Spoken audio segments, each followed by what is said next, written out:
we're going to explore this awesome what-if scenario. What would it actually take to master the most powerful device in the entire universe? This isn't just a quick power-up. We're talking about a 15-year journey from total, absolute confusion to the point where you're wielding cosmic power. I want you to really think about this. What if this was you? What would that journey truly look like? We're not talking about a single day or just a summer vacation, but 15 long years dedicated to this. How do you think you'd handle that much power just landing in your lap? Okay, so this is basically our roadmap for the whole journey. We're going to follow the path from a ridiculously chaotic first day of discovery through getting the basics down all the way to wielding honest-to-goodness cosmic power 15 years later. It's a wild ride, for sure. So yeah, let's start right at the beginning. All right, first up, an unexpected beginning. And believe me, this subtitle says it all. This is where it all kicks off with the pure, unfiltered chaos of day one. Picture it. You're just on a normal camping trip, and then, bam, this alien watch just latches onto your wrist, and it is not coming off. You fiddle with it, hit the dial, there's this massive green flash, and boom, your body just changes. You're just cycling through these 10 different alien bodies, one after the other. Forearms, Diamond Head, XLR8, and you have absolutely zero clue what is going on, let alone how to control any of it. Okay, so that brings us to our next phase, mastering the original 10. This is where things get really interesting because it's all about moving from pure raw instinct to actual strategy. So that first year is basically defined by this one major conflict. You've got the raw, just pure instinct of these alien bodies fighting against your human brain, which is desperately trying to take charge, to make smart, calculated decisions. It's this constant, uphill battle to get these 10 totally unfamiliar forms under your conscious control. You can think of this as your leveling up phase. It's not enough to just transform, right? You gotta learn how to actually use these forms. You have to figure out how to use forearm strength without, leveling a city block. You need to adapt your entire perception to accelerate super speed. And you gotta get strategic with Diamond Head's crystals for defense. Each one is like learning a whole new skill from scratch. So 3 years in, you've finally done it. You've actually mastered the original 10. You know exactly when to use Heat Blast and when Ripjaws is pretty much useless. You're feeling good, you're feeling confident, and of course, that's exactly when your first real challenge shows up.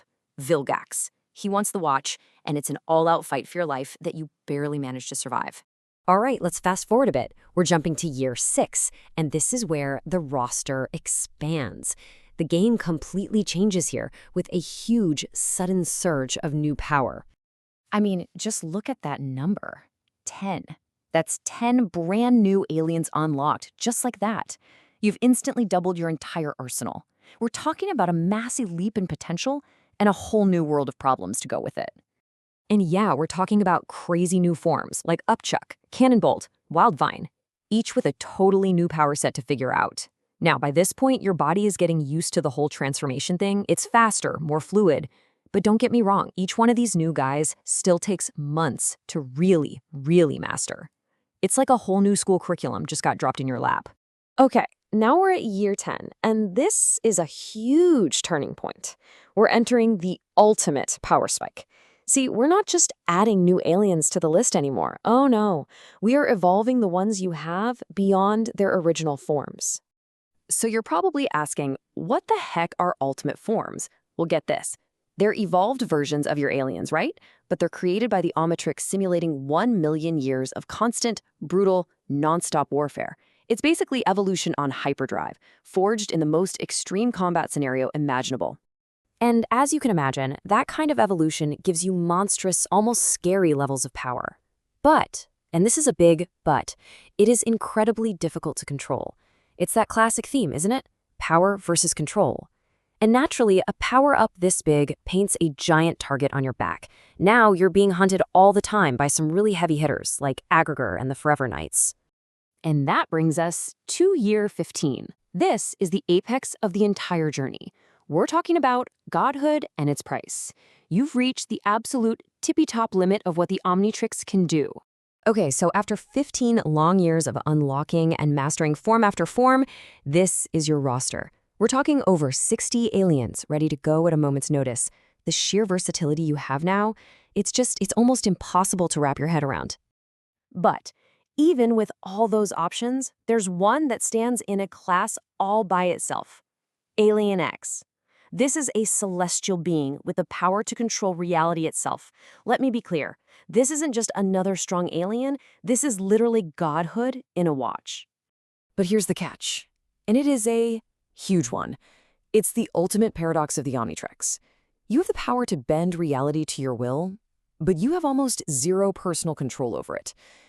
I mean, this quote from the show says it all. Moving a finger takes hours of negotiation. And why is that? It's because you're not alone in there. There are two other incredibly powerful consciousnesses inside Alien X with you, and every single action has to be a unanimous vote. You all have to agree, which, as you can guess, leads to pretty much total paralysis. So this all leads to the big one, the climax, the final confrontation. After 15 years of training, everything you've ever learned is about to be put to the test. And yeah, the entire universe is on the line. All right, so here's the tail of the tape for the final battle.